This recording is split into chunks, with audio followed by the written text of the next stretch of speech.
եւ Անդրանիկ Թևանյանի Հայաստանի առաջնորդին ձերբակալման օրդեր կա, խնդրեմ ես հասով ձեր տեսակետը, մենք տեսանք 2 օր առաջ Նիկոլ Փաշինյանը արդեն հանրահավաքի ժամանակ 3 օր առաջ Կիրովականի հանրահավաքի ժամանակ գիտեք մի քանի օր առաջ Կիրովականի հանրահավաքի ժամանակ շիզոֆրենիկ հոգեկան բռնկման շպիոնամանիայի այս բորբոքման ժամանակ Նիկոլ Փաշինյանը հայտարարեց, որ Անդրանիկ Թևանյանը շպիոն է եւ ասեց ԱԱԾ-ն կանցնի գործին, այսինքն արձակուրդում գտնվող ոչ վարչապետը Հայաստանի Հանրապետության հանձնարարություն տվեց ԱԱԾ-ին կալանավորել Թևանյանին, ինչու կալանավորել։ Հիմա բացատրեմ ինչու, այն որ Անդրանիկ Թևանյանը ոչ ոք Հայաստանի Հանրապետությունում չի հավատում, որ Անդրանիկ Թևանյանը շպիոն է, դա բոլորին է հայտնի, բայց Նիկոլ Փաշինյանը այստեղ երկու հարց է լուծում։ Առաջինը ընդդիմադիր հզոր խելացի ներկայացուցիչներից մեկին, ով փաստերով մերկացնում է Նիկոլ Փաշինյանի հակահայ ազգակործան թուրքահպատակ քաղաքականությունը մեկուսացնում է ընտրապայքարից, երկրորդը ցույց է տալիս, թե ինքը այնքան է իրավիճակին տիրապետում, որ կարող է ցանկացածին կալանավորել, ձերբակալել եւ օգտագործել իշխանական լծակները։ Հարցը այն չէ, որ ինչ որ մի հոգեկան հիվանդ հայտարարություն է անում, հարցը այն է, որ Հայաստանի Հանրապետության ազգային անվտանգության ծառայությունը, որը կոչված է պաշտպանելու ազգային անվտանգության խնդիրներն ու շահերը Հայաստանի Հանրապետության, արձակուրդում գտնվող իշխանությունը բռնազավթած Նիկոլ Փաշինյանի հրահանգով կալանավորում է մարդկանց, կատարում է խուզարկություններ քարոզչական գրասենյակում եւ մեկուսացնում է մարդուն, այսինքն կատարում է Նիկոլ Փաշինյանի հրահանգը վախերից ելնելով։ Այն որ եթե ազգային անվտանգության ծառայությունը ունենար փաստեր, պարտավոր էր Անդրանիկ Թևանյանին կալանավորելու այն ժամանակ, երբ ուներ այդ փաստերը, դա միանշանակ է, եթե չուներ փաստեր, դա անում է Նիկոլ Փաշինյանի հրահանգով ու հայտարարությունից հետո, դա արդեն պետական հանցագործություն է, որը կատարվել է ազգային անվտանգության ծառայության կողմից Հայաստանի Հանրապետության քաղաքացու հանդեպ։ Պետական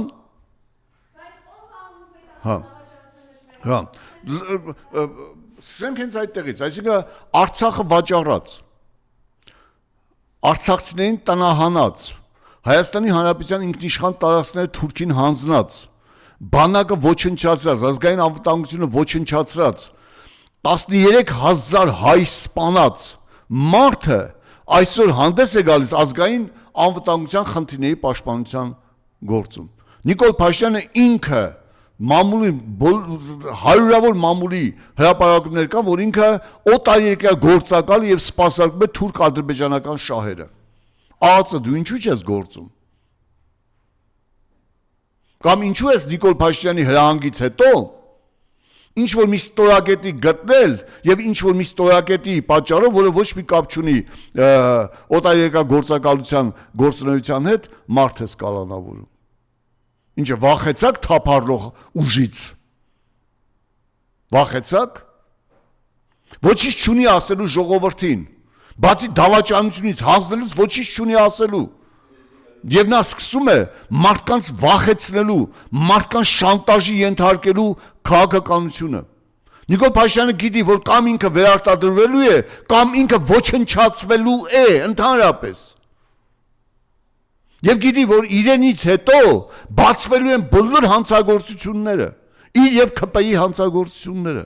Դա իմանալով Նիկոլ Փաշինյանը դիմել է ամենաստոր, ամենագարշելի մեթոդներին, մարդկանց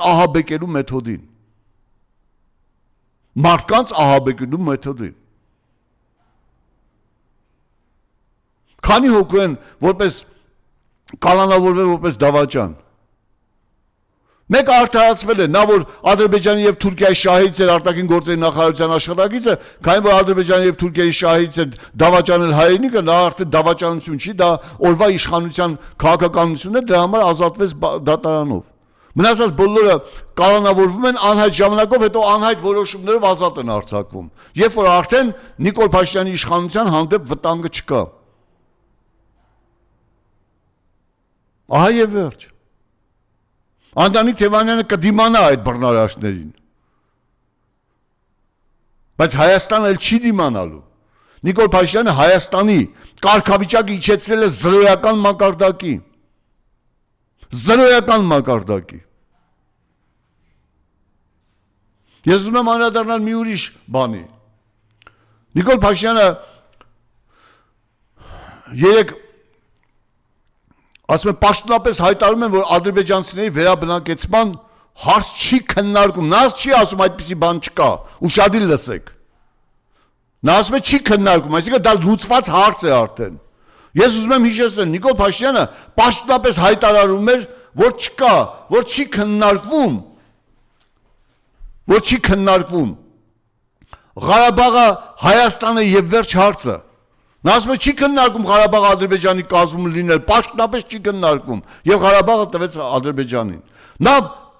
ագարակում հայտարարեց, որ չի քննարկում, պաշտոնապես հայտարարում են, որ Միջանցք չի լինելու։ Միջանցքը տվեց ադրբեջանցիներին։ Նա ասում էր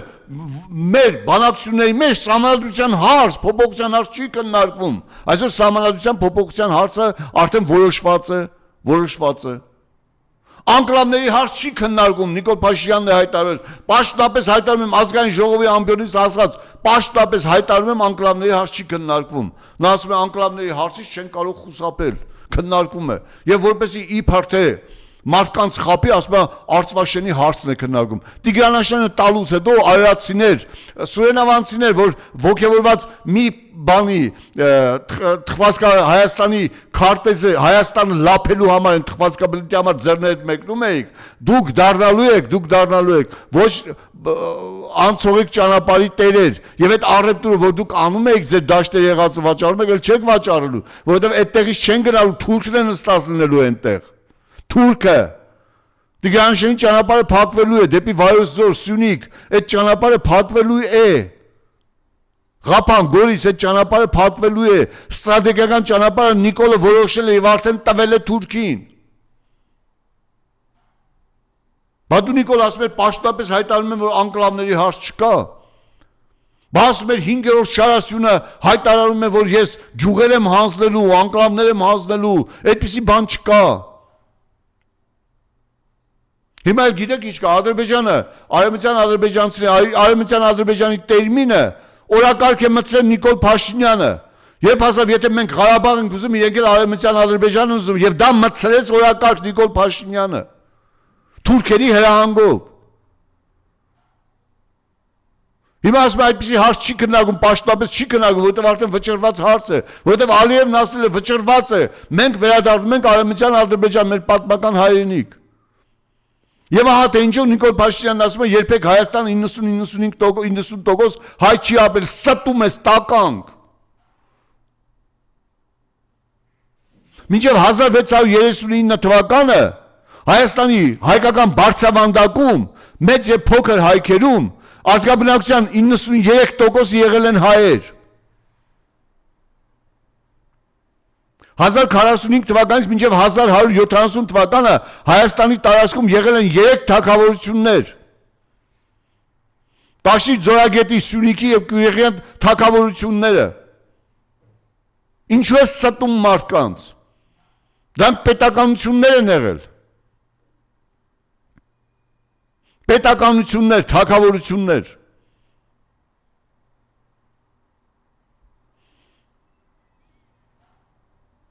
Պարտավի առանիկ իշխանների, առան շահերի թագավորությունը, որ 300 տարի տևել է, դա Հայաստանի տարածքում է եղել։ Ինչու է ստում, Նիկոլ Փաշինյան։ Տեսնելով, որ չես կարողանում մարդկանց բերես, դու գնում ես Մասիս, ոչ ոք քեզ չի դիմավորում։ Մարդիկ շղկացնում են դռները։ Դու մենակ քո բանդայի, քո պաշտոնամոլ, քո բանդայի հետ շրջում ես փողոցներում, բարձրախոսով խոսում ես եւ մոտենում ես, բան ես մեկնում, մարդիկ էլ գիտեն, որ եթե չվերցնեն հանկարծ վիրավորեն, քրեական գործ ես հարուցելու, կալանավորել ես, վերցնում են, հետո դեն են նետում։ Նիկոլ Փաշինյան, հայրենիքի թերմացքը, ինչ ես բաժանում ժողովրդին։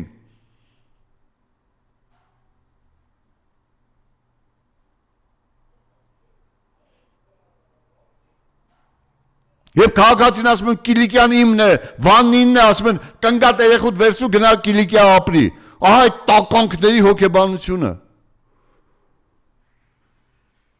Ես երեք կարդում էի Թարխան Հակոբյանի Հայաստանի պատմական աշխարհագրություն գիրք, այդ հանճարեղ վերլուծությունը 70-ականների թվականին հրապարակված գիրքը, որտեղ մանրամասն տվել է Հայաստանի բոլոր գավառները, բոլոր աշխարհները, բոլոր քաղաքները, գյուղերը։ Եվ կարդում ես, դու տեսնում ես, որ Հայաստան դա մի եղել է մի ամբողջականություն մեծ եւ փոքր հայքերը, որտեղ 5000 տարի էթնիկական մեծամասնություն են կազմել հայերը։ Քրդերը Հայաստանի Հանրապետությունն Հայաստանի մեծ հայքի տարածք են մտել 1639 թվականին Սելիմ Յավուզի տված 17 ֆատմանների հիմքի վրա։ Առաջին քուրդը եղել է 1635 թվականին հայկական բարձրավանդակում։ Հերիք է կեղծեց հայոց պատմությունը։ Քո աթոռի համար դու պատրաստ ես ամեն ինչի ես պատրաստ։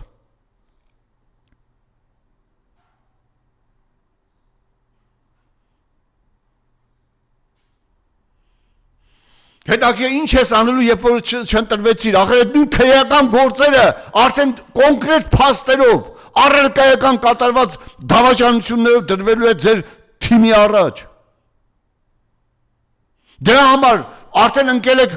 բան եք անում, վախեցնում եք մարդկանց, չընտրեցիք, որ ընտրվեցի սա եմ անելու, նա եմ անելու, մարդկանց վախեցնում եք, արդեն հիմնարկի պետերը սկսել են ցուցակագրել նրանց, ովքեր պետք է ձայն տան, մարդիկ վախից ասում են այո,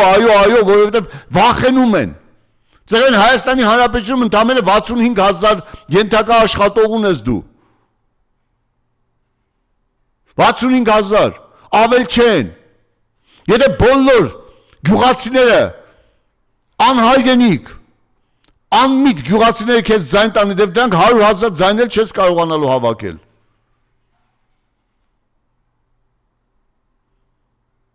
Հասկանում եք, հերիք է կեղծեք։ Քո խոսելու ժամանակ նկարում են Վանաձորի հրապարակը մարդ չկա, երեկոյան տեսնում եք լիքը մարդ, մթության մեջ Photoshop, ընդ որում Photoshop-ը ես Վանաձորի Լենինականի մի քանի Photoshop-եր դրել եմ, նույն պատկերն է, նույն Photoshop-ն է կանում։ Հզոր վարչապետ գրողների 95%-ը fake են, չեմ ալարում, բացում նայում եմ, fake, տարբեր անուններով, 12,000 fake կայքեջ ես բացել, Են 5%-ը խապված մարդիկ են, 5%-ն էլ ադրբեջանցիներ են։ Դու գիտեք, որ ադրբեջանական պաշտոնապես ընդունել է Նիկոլ Փաշինյանին սատարելու քաղաքականությունը, պաշտոնապես եւ հանձնարարի մամուլի էջերին, որպեսի պաշտպանեն Նիկոլ Փաշինյանին։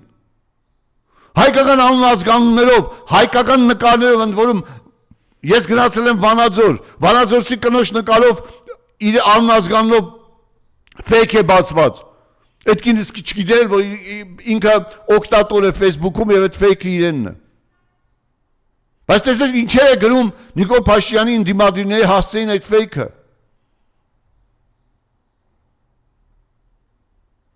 Ահա Նիկոլ Փաշինյանի իրական կերպարը։ Ես ուզում եմ անդրադառնալ Սամվել Կարապետյանի վերաբերյալ այդ շպիոնական այդ թեզին։ Ընդ որում ասում են, գիտեք, ռուսական մամուլը հրապարակել է, ստում եք, ստախոս տականքներ, ռուսական մամուլ չդա, դա Լիտվայում գործող, օտարերկրյա գործակալ է, Ռուսաստանում այդ մամուլի միջոց և մամուլի տիրոջ նկատմամբ քրեական գործեր են հարուսված, որպես օտարերկրյա գործակալ։ Եվ դու պետք է ասես ում ես գործեղել Լիտվա, որպեսի պատվիրի այդ հոդվածը, որը մեկ ժամ հետո հրապարակելուց հետո դուք բան եք անում։ Վերջին հաշվով հասկացեք, այդ որ ասում են գործակալ, Facebook-ն եթե գործակալ ունենա, 10 սեյֆի մեջ պահված կլինի այդ գործակալը և ոչ ոք չի իմանա, որ նա գործակալ է։ Դուք վերջացեք այդ ապուշությունները, այդ հասարակ անուղեղ մարդկանց կխապեք։ Ինձ հարցնում են, Բայց գործակալ ասի, լսի, եթե Facebook-ն գործակալ ունենա, դու չես իմանա։ Ես թղթով գործակալների մասին, այո, եւ գիտեք ինչն է հետաքրքիր, որ այս Լիտվայում գործող այդ մամուլը օրինական չէ։ Նա փաստացի ինքը քրեական գործի շրջանակում է հետապնդվում Ռուսաստանում։ Լիտվայում գործող օտարիկյա գործակալը, որը իրավունք չունի անգամ որևէ բանի, ինչպես կարող է իմանալ Facebook-ի գործակալը ով է, որ հրապարակի Հայաստանի իշխանություններն էլ դա օգտագործեն։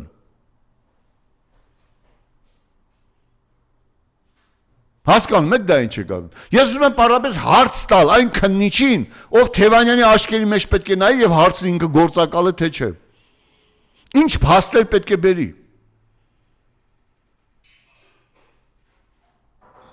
Վերջին այժմ այ հիմարներ հասկացեք, որ գործակալները պաշտպանված են։ Եթե իրական գործակալ լինի, նա պաշտպանված է, ոչ ոք չի կարող իմանալ, որ նա գործակալ է։ Եթե օպերատիվ հետախուզական լուրջ գործողություններ չկատարվեն եւ չբացահայտվի։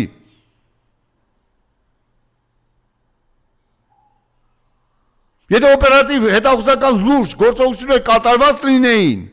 այդ գործակալությունը պետք է Անդրանիկ Թևանյանի իր գործունեությունը երկար տարիներ կասկածում է նա ԱԱՑ-ի ուշադրության կենտրոնում է հենց Նիկոլի հայտարարությունից հետո նա դարձավ արդեն կասկածելի եւ ձերբակալվեց։ Ծար է դա։ Լավ ԱԱՑ-ը եթե դու չես հարգում քո ուսադիրներ, գոնե այդ ԱԱՑ-ի անվան հարգանքը հարգեք։ Որքան կարող եք նիկոլական բոմբ ծախ ու լակոտ լինել։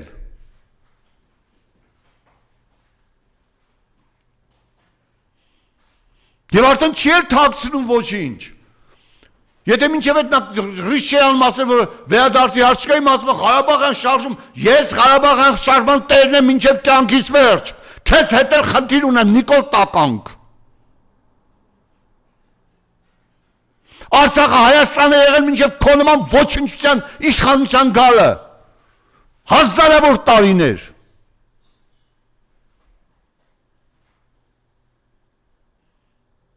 Հազարավոր տարիներ։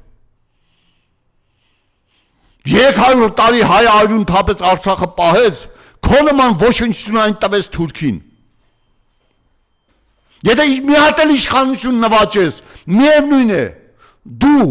երկար չես գոյատևելու։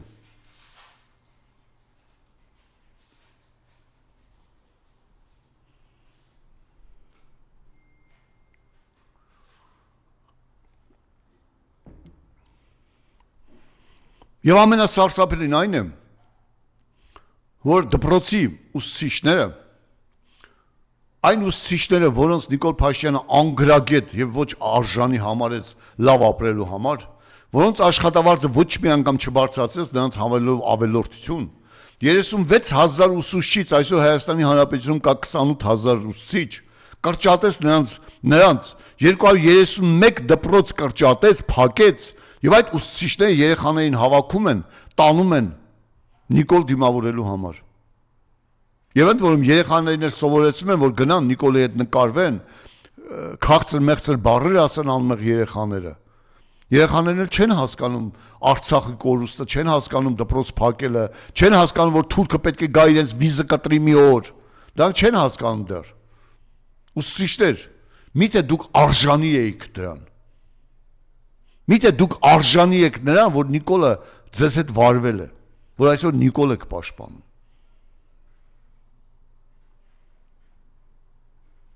Գիտեք, երբ լսում եմ, որ ինչ-որ մեկի տղան զինվորական է, բարձր աշխատավարձ է ստանում, մայրը ուսուցչուհի է եւ պաշտպանում են Նիկոլին, ես ապշում եմ։ Պարտված բանակի ստորացված սպայի վրա, որ փողի համար է ծառայում է այդ դավաճանին, եւ հանուն տնտեսական բարեկեցության այդ ծնողի վրա, ով պաշտպանում է Նիկոլ Փաշինյանին։ Ես շատ եմ շփվում մարդկանց հետ։ Եվ անկեղծ ասած նիկոլականները ողջունում են Նիկոլի այդ բիրտ քայլերը։ Որովհետև իրենց ուղեղը այդ զոմբիզմը, որ կա նիկոլական զոմբիզմը, իրենց ուղեղին չի հակասում, որ 300,000 ադրբեջանցի է գալու ստեղ։ Նիկոլը հայտարարում է Հայաստանը երբեք հայերը 90% չեն կազմել, հայտարարում է, ես ասում եմ, այ Նիկոլը ասում եմ, ստեղծում են Նիկոլը չի կարող տես բան, երբ Նիկոլի բառերը միացնում եմ, ասած մի պահ ազգային ինքնասիրությունը արթնանում է, հաջորդ պահին զոմբիզմը փակում է այդ ինքնասիրության ճանապարհը վարակույրի նման։ Եվ նա էլ ոչինչ չի ասում, շարունակում է պաշտպանել Նիկոլ Փաշինյանին։ Անդրանիկ Թևանյանի կալանավորումը ոչինչ քեզ չի տալու Նիկոլ Փաշինյան։ Եթե քեզ թվում է, որ այն դա ունես միայն նրա համար, որ քո նման այլանդակությունները, մարդկային այլանդակությունները ուժ տեսնեն քո մեջ եւ քեզ ընտրեն, բայց քեզ չեն ընտրելու, որովհետեւ դու ընդհանրապես հարբեցող ծաղրածու ես։ Ալիևն է այդ որակումը քեզ տվել։ Եվ դա քեզ քո ճակատից չի մաքրվելու։ Դու ընդհանրապես թուրքի համբալ ես։ Թուրքի համբալ, գրաստ։ Թուրքի գրաստ ես։ Եվ դա քեզից երբեք ոչ ոք չի բանանելու, մաքրելու։ Գիտես, ես 2 օր առաջ Մասիսում էի, հյուր էին կանչել ինձ։ Ինչն է հետաքրքիր, որ խոսում ենք, մեկը պաշտոնյա էր, ասում է կյանքներս կերել են, օրական 5 տեղից ցուցակ են պահանջում, թե քանի մարդ ենք բերելու, որ ժամին որտեղ պետք է, Նիկոլը որտեղից պետք է քայլի, ով ինչ պետք է անի, ասում եմ, մենք ասում չհասկացանք թատրոնի դիրեկտոր ենք, թե հիմնարկի ղեկավար ենք։ Թատրոն կազմակերպողների մասին էր այդ խոսքը։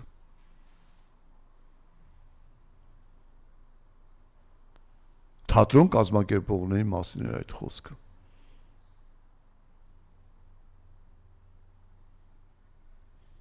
Նիկոլ Փաշինյան Արարատի ցեմենտի գործան խլես,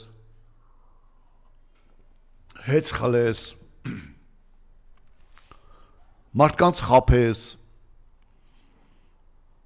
թե ինչ անես, դու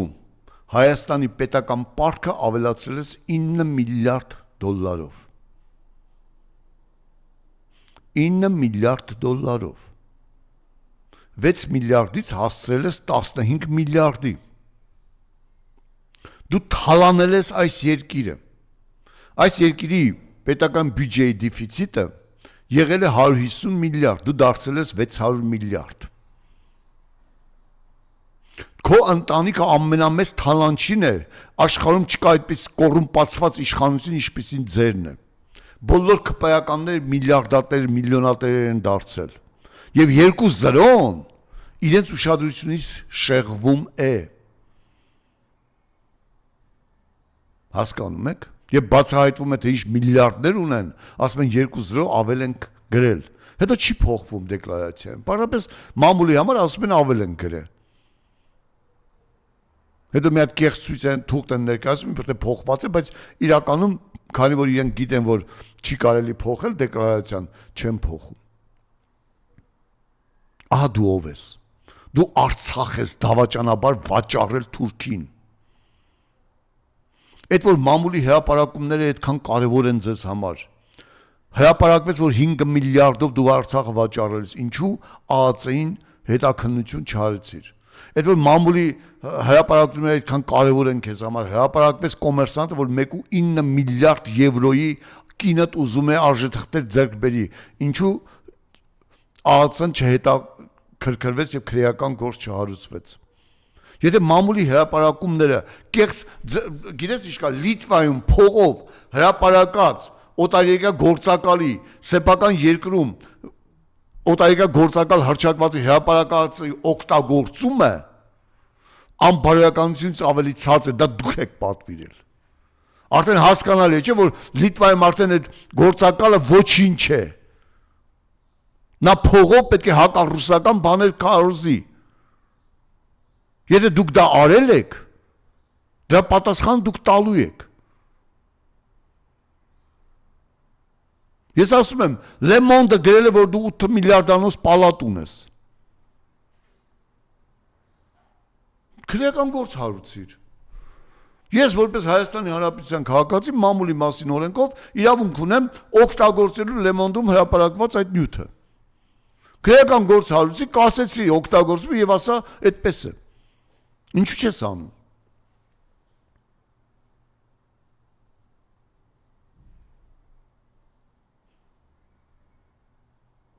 Հայտարարությունից հետո երկու օր ԱԱԾ-ում մտածում են, թե որ ստրակետի վրա ուշադրություն դարձնեն, որ ինչ-որ մի բան, ես քրեական գործ է հարուցվել ԱԱԾ-ի քննչականը, եւ այդ տականք քննիչին ես ասում եմ, դու պատասխան ես տալու։ Դուք բոլորդ պատասխան եք տալու, եւ այդպես մի տականք քննիչ, որը օրինակի համար Երևան Today-ի հրապարակած Հայաստանի Հանրապետության սոցիալական կազմակերպությունների թուղթը ասում է դա ապացույց է,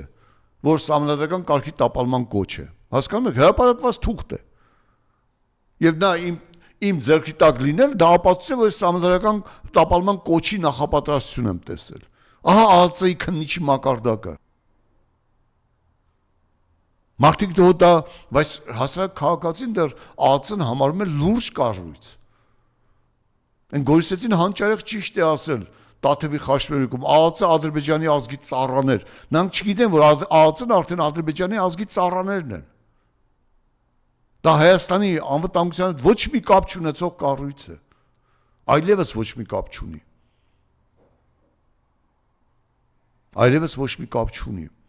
Նիկոլն ասել է, տարան, բան, մի երկու ամիս կպահեն, հետո կասեն, դե հիմքեր չկար կամ կասեն Սուսարա գնա քո տուն նստի ընտրություններն անցան։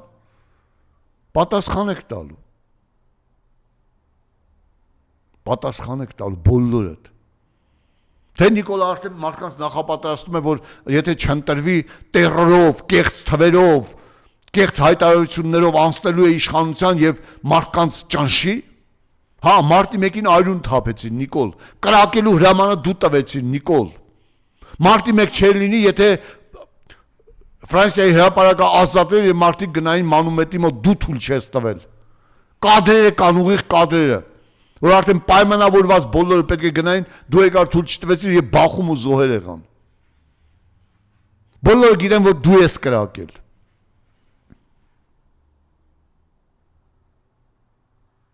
Եվ մի անասուն դավաճան ասում է Կիրանցում գոհ են, ես ինչքան Կիրանցու հետ հանդիպել եմ, բոլորը դժգոհ են։ Եթե գոհ են, ինչի 300 հեկտար թույլ չեք տալիս լճի մոտ գնան ու մշակեն։ Ամենաբերի հողերն են Կիրանցի։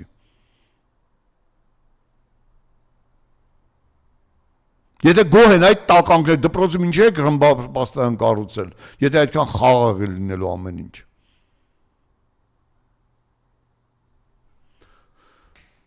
Ավարտելով խոսքս ուզում եմ ասել մի բան։ Սիրելի հայրենակիցներ, այս թեմայի շուրջ ավարտելով ասեմ հետևյալը, սիրելի հայրենակիցներ։ Նիկոլը խաբում է, ստում է, կեղծում է,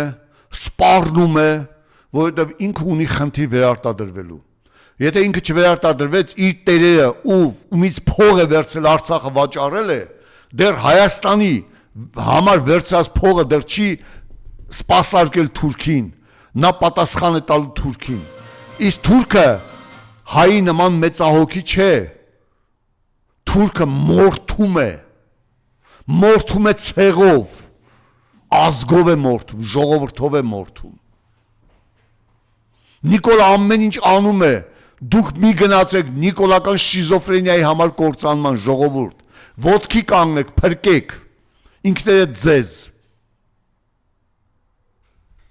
Տեսեք, հիմա ինքը մենք տեսնում ենք այս շրջանը բոլորը վրա բխավում են, դու ինչ ես ողջ մնացել, ինչ ես կենթանի մնացել, ողջ մնացած մարդկանց հետ կռիվ է գալիս, երեք Ալագյասին նախագահ Ռոբերտ Քոչարյանի իր սրտի խոսք է փոխանցում, լսենք մի կարճ, հա։ Փոքր տղան դիրանաբանակ չգնացած, երեսաբազորը, 36 մարդկան կրկնա, ուզոր է, թողնի պատմի։ Հենիկ Փաշինյանը, այդ Ալիևի եղբայրը, արեքշերը չեն կնել, ացս եկել է,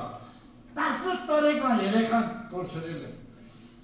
Արա, 5,000 երեխա տանես գետի տակ դմեսները, 40 քիչ է ծածրած։ Ասա ինչի չեք դուք զոհվել, ինչ եք սաղմոնացել։ Արա թուրքի շանուորդի դա արա, հələ արամներում է, փշերի չեն կնել։ Պարապ, ուրեմն ուզում ես լրիես կոտա, տունտեղ 20,000 ժողովուրդը ըծել ես փողոցները, տուն տեղ շունեն, Երեխեքն էլ արի ճարդած, կոտորա, դու ասում ես ինչի չեք զողը դուք ինչի եք խաղմաչին։ Դե ես ինչ ասեմ, ասելի պանում է, որ ասել։ Ասեմ է, մեջեր ինս նվեստել այլ է որտին է, գրացել եք մեջևում, արի գակապի ներոշ կոստում են նստել ես։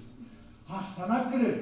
այսօր ես մարդին ասնա ճշնամի աշանում է տիպի ես կազմակերպել, այդ մարդկած կտորել ես մարդի ճշնամի ես համարում։ Ես մարդը ինչ մեղ կավար դու խիժանը, ինվիկն է խուժանություն ես անում։ Խնդրեմ, այս կրկը հա, որ բխավում է, դու ինչ ես կենթանի Հա ես ասեմ քեզ Նիկոլ Փաշյան, իսկ դու ինչ ես կենթանի մնաց, ինչի չես սատկել, սպանվել։ Քո տղան ինչի չի սպանվել, ինչի է կենթանի մնացել։ Քո բունկերի կատուն Աննան ինչի չի սատկել այնտեղ։ Որ քպայականն է զոհվել, որում ասեմ քպայական կուսակցությունից ոչ մի զոհ չկա։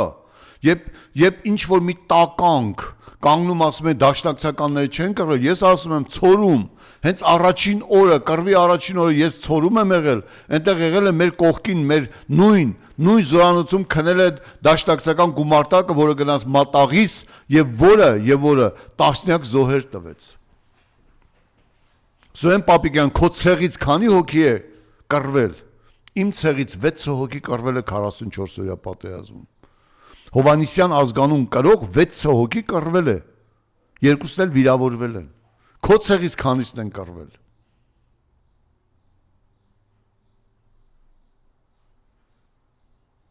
Փախած ոչնչություններ, երկիր ծախած ոչնչություններ։ Ուժ է ցույց տալիս, որ մարդիկ վախենան, ոչ ոք քեզնից չի վախենում։ Ոչ ոք։ Բոլորը ծիծաղում են քո վրա։ Բայց իհարկե կան անինքնասեր, անազգ, զոմբի ոչնչություններ։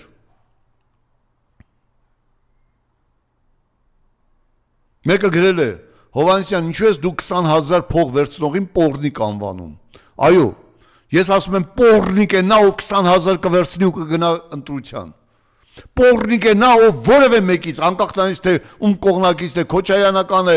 Սամվել Կարապետյանի կողմից է, Նիկոլի կողմից է, ով փող վերցեց ընտրություն կատարեց, նա պոռնիկ է։ Ով ազգային շահը չհասկացավ, նա պոռնիկ է։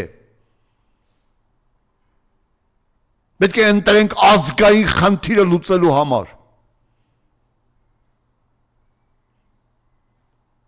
Եվ հիշեք,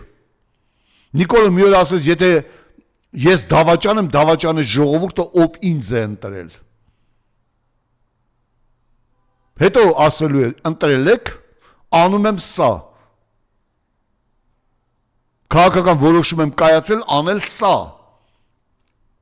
Ղարաբաղ վերադառնալու ենք Ղարաբաղ։ Նիկոլ, վերադառնալու ենք Ղարաբաղ։ Սատկացնելու ենք հայի ներքին եւ արտաքին թշնամուն ու վերադառնալու ենք Ղարաբաղ։ Առանց Ղարաբաղ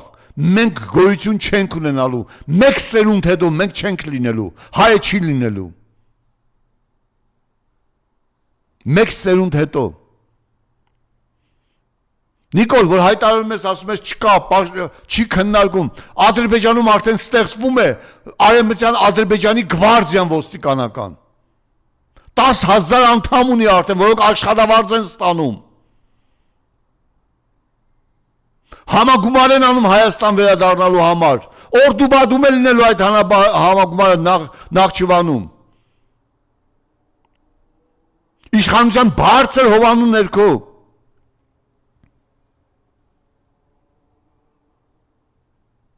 Հունիսի 18-ին 19-ին Հայաստանի ընտրություններից հետո դու գործակալ չես, դու շպիոն չես, որ Թուրքիայում Ադրբեջանի դեսպանն ասում է, որ թուրքական սահմանը կբացվի, եթե Նիկոլը ընտրվի։ Էլ ոնց ասեմ, որ դու իրենց շպիոնն ես։ Շպիոն ես ման գալիս։ Ապուշ այդ շպիոնների մանգալը ես 44 օրյա պատերազմից հետո եմ ես տեսել։ Երբ էիք բոլորին շպիոն էիք ասում, ովքեր մասնակցել են կռվին, որպեսզի ձեր պարտությունը, ձեր դավաճանությունը արդարացնեք։ Հիմա նորից եք շպիոնամանիա խաղում։ Սիսիանում Միլպետի տեղակալը մարմնավաճառին կանչում է, ասում է, ասա, որ այս մեկը շպիոն է, տարածի։ Մարմնավաճառը զանգում է դրա իրան, ասում է, գիտես, Միլպետի տեղակալից ես վախենում եմ, ես մարմնավաճառ եմ, ասել է, որ ես բան ասեմ,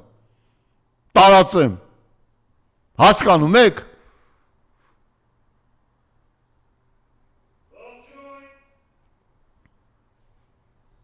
Եվ ես ուզում եմ ասեմ, այդ քպեականների եղբայրները, որդիները, քրոջ որդիները եւ այլ ինչու ոչ մեկը չզոհվեց 44-ը, ինչի փախան, զոհվեիք, չգայիք այստեղ։ Ես անցած անգամ ասել եմ, նորից եմ ասում, առանց պետության ոչ մի բանակ չի կարող կռվել։ Պետությունը Նիկոլի եւ քպեականների գլխավորությամբ դավաճանեց բանակին, դավաճանեց ժողովրդին, դավաճանեց Արցախին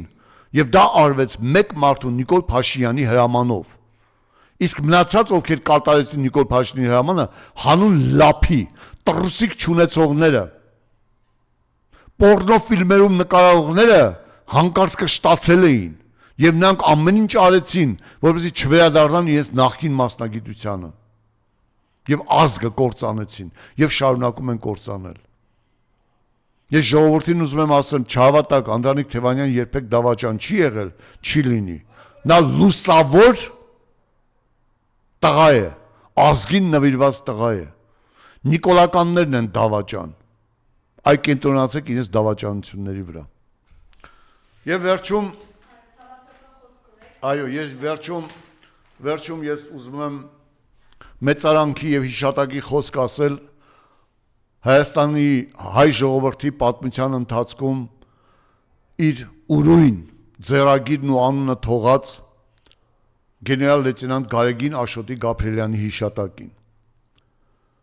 Մի քանի օր առաջ Գերմանիայում ծանր հիվանդությունից մահացել է գեներալ լեյտենանտ Գարեգին Աշոտի Գաբրիելյանը։ Գարեգին Աշոտի Գաբրիելյանը Գարդման աշխարհի Չարդախլու գյուղից էր եւ Չարդախլու գյուղի 13-րդ գեներալն էր, այսինքն վերջին գեներալը, ով ծնվել է այդ գյուղում։ Նա ավարտել է համազորային ռազմական ուսումնական հաստատությունը, որից հետո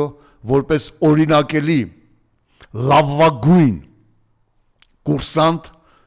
ստացել է լեյտենանտի կոչին եւ գործուղվել է Գերմանիայի Դաշնության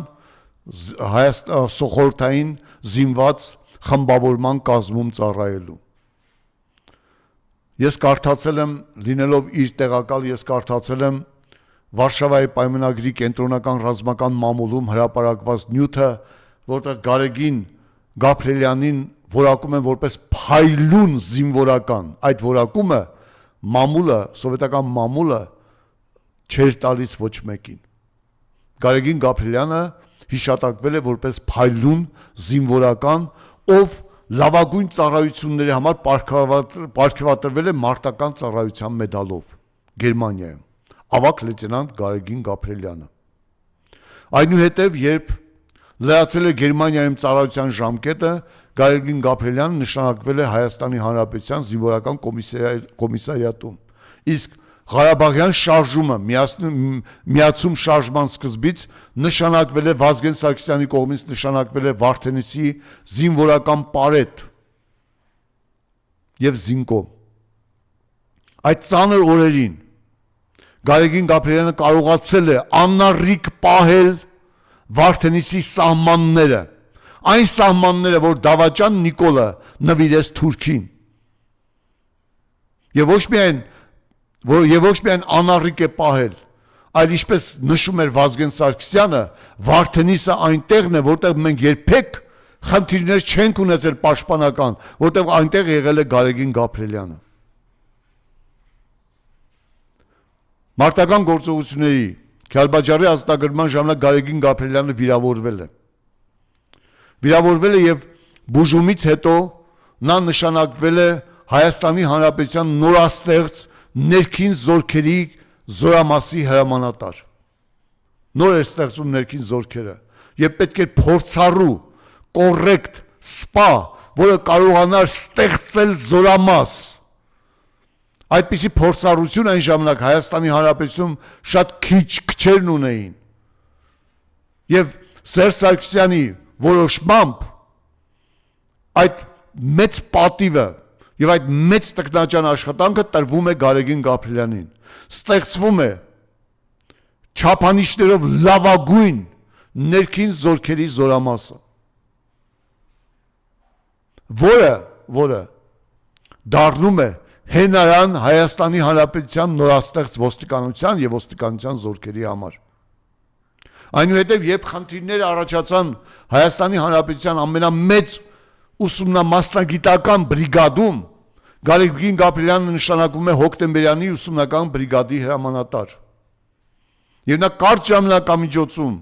կատարում է կարևորագույն դերակատարում խմելու եւ հիգենիկ ջուր է ունենում այդ զորամասը, լուծվում են սոցիալ կենցաղային համարյա բոլոր խնդիրները, որոնք երկար տարիներ չէին լուծվել։ Որից հետո Գարեգին Գաբրելյանը նշանակվում է առաջին բանակային կորպուսի հրամանատար, առաջին բանակային կորպուսի հրամանատարը դա նախագահի ռեզերվն էր եւ ամուր հենարան Արցախ աշխարհի։ Ես այդ օրերին պատիվ եմ ունեցել ծառայելու Գարեգին Գաբրելյանի հրամանատարության ներքևի որպես կորպուսի հրամանատարի տեղակալ։ Պահանջկոտ, պարտաճանանչ, աշխատասեր, բարձր մասնագիտական ունակություններով օժտած, փորձառությամբ եւ մարդկային բարձր որակներով օժտված հրամանատար էր Գարեգին Գաբրելյանը, ով իր սպաների համար հոգատար հրամանատար էր, սպաների համար պահանջկոտ, վերին աշճանին պահանջկոտ հրամանատար էր։ Բայց մի անգամ անձնական զրույցի ժամանակ ասեց. Պարոն Հովհաննիսյան, ես իմ սպաներից պահանջում եմ միայն իրենց կանոնադրական պարտականությունների կատարում։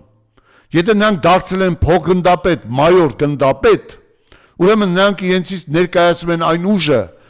որը չի պահանջում, որ ինչ որ մեկը իրենց հիշեցնի իրենց պարտականությունների կատարման մասին։ Իրենք պարտավոր են դա կատարել։ Այդպիսին էր մոտեցումը։ Եվ Գարեգին Գաբրելյանը ասում էր.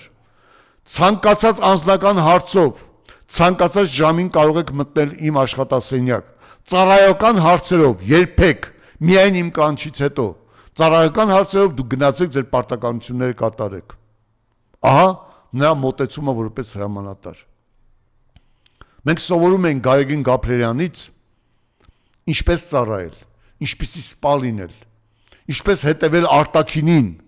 ինչպես հետևել խոսքին, ինչպես հետևել սեփական արժանապատվությանը եւ ինչպես պաշտպանել հայոց բանակն ու հայոց երկիրը։ Սա էր Գարեգին Գաբրելյանի իրական կերպարը։ Երբ Հայաստանի Հանրապետության ռազմական ինստիտուտի պետ գեներալ լեյտենանտ Միրզոյանը անցավ թոշակի 61 տարեկան հասակում, միակ մարդը, ով կարող էր Միրզոյանից հետո ղեկավարել այդ ռազմական ուսումնական հաստատությունը, դա Գարեգին Գաբրելյանն էր։ Եվ նրան նշանակեցին կատարելու այդ ծանր պարտականությունը։ Գարեգին Գաբրելյանի օրոք ռազմական ինստիտուտը նոր որակ, նոր մեծություն ստացավ։ Իսկ մարտի 1-ի դեպքերից հետո ոստիկանության զորքերը պետք է ունենան այնպիսի հրամանատար, որը ունենար մեծ հեղինակություն ոստիկանության զորքերին նորից նոր թափ, նոր ուժ հաղորդելու համար։ Գարեգին Գաբրելյանը նշանակվեց Հայաստանի Հանրապետության ոստիկանության զորքերի հրամանատար։ Այդ պաշտոնում ես նորից եղել եմ Գարեգին Գաբրելյանի որպես հրամանատար տեղակալ։ Եվ ասեմ ձեզ, որ ինձ համար մեծ պատիվ էր այդ մեծ մարդու հետ ծառայելը։ Գարեգին Գաբրելյանը ոստիկանության զորքերի ամենամեծ բարեգործն էր։ Նրա օրոք ոստիկանության զորքերը պարտադիր ժամկետային զինծառայությունից անցան պայմանագրային զինծառայության։ Առաջին անգամ Հայաստանի Հանրապետությունում պայմանագրային ծառայությունը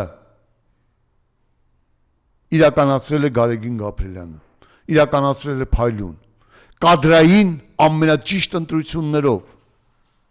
Եվ դրանից հետո բոլոր ցնցումների ժամանակ, հասարակական ցնցումների ժամանակ ոստիկանության զորքերը իրենց բարձրության վրա գտնվեցին։ Եվ անկեղծ ասած, մեծ էր Գարեգին Գաբրելյանի դերակատարումը որպես ոստիկանության զորքերի հրամանատար, որպես ոստիկանության պետի առաջին տեղակալ։ Գարեգին Գաբրելյանը այլևս չկա։ 65 տարեկան հասակում ծանր հիվանդությունից մահացել է։ Հոգեհանգիստը Պանիխիդան տեղի կունենա այսօր ժամը 5-ից 5-րդ մասիվի առաքելական եկեղեցում։ Ինձ զանգել են շատերը։ Հիշում ենք Գարեգին Գաբրելյանին, մեր փայլուն սպային, հայոց բանակի, հայոց ոստիկանության կերտողներից, փայլուններից մեկին։ Հիշատակդ հավերժ, հրամանատար, գեներալ լեյտենանտ։ Իրոք իրեն անվանում են գայլ, իմաստության, հավատարմության, ուժի եւ անկախ բնավորության համար։